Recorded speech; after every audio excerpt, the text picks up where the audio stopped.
think what the founders of the Portrait Gallery were really keen on was that they wanted to investigate character. They wanted to know what it was about individuals that had not only made them great, but had also contributed to British, in their phrase, history and culture. Yeah. So they wanted to find out what it was in those persons, and portraits were the way of doing it. So it's an investigation of history through individuals. And who were these people? Well, there were three very particular founding spirits: Macaulay, the historian, Stanhope, politician, and of course Thomas Carlyle, the biographer, essayist and writer. And sort of Carlyle's probably the most important of those spirits. Who were they gathering into this hallowed hall? They wanted to document history. They were very much looking back. And in looking back, they were very cautious about their own time. In fact, they made a rule early on that the gallery would not acquire portraits until somebody had not just been dead, but dead by 10 years. Right. So it's very much looking back and thinking about why were people great? I mean, there was some moral purpose in this. I mean, I think they wanted exemplars that they could draw a public to look at who would be, in a sense, to good purpose, to be morally instructive. So some of it is a high Victorian ideal. Carlyle, partly perhaps himself, because he came from such a lowly background, from a Scottish crofting family, and then ended up as this great celebrity living in Chelsea. Yeah. I mean, he exemplified himself what they got so excited about what could be achieved in modern society. Gosh, it's the absolute opposite, isn't it, of the magazine culture where your fame is instantaneous. Your fame had to be developed, decided by a contemporary and then held.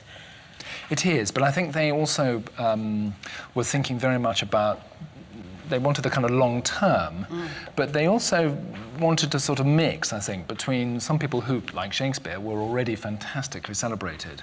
And I think sometimes they were aware that scientists, for instance, and indeed sometimes writers, were not well seen, that someone might know their name, but that they didn't know what they were like. And Carlyle's he's very romantic about this idea that the portrait, as he refers to it, is, as he says, it's a candle, a small candle by which we might illuminate a biography. I mean, he saw it as somehow adding something so much more than a written biography could do.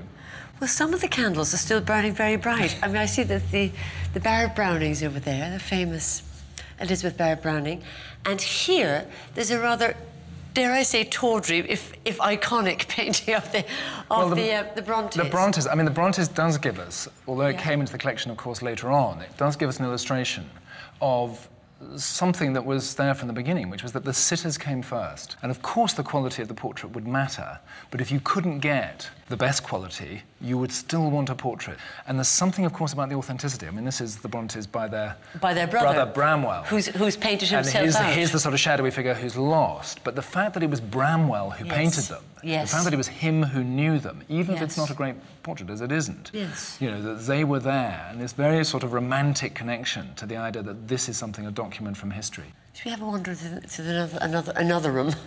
Yet another room.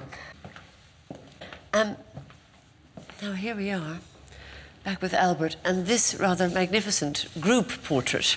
Well, I think the founders of the gallery were also very aware that there was a documentary function, that as well as celebrating great figures, you also wanted to just simply document people. So sometimes a group portrait, like this wonderful portrait of the private view of the Royal Academy, allows a wonderful documentation of that time, and whether it's Ruskin or Leighton or artistic figures or patrons of that period, you know, they all appear. And that mattered, that the Portrait Gallery was going to be something very different from the National Gallery, that the National Gallery has the great, great paintings of Western art. This has the great people.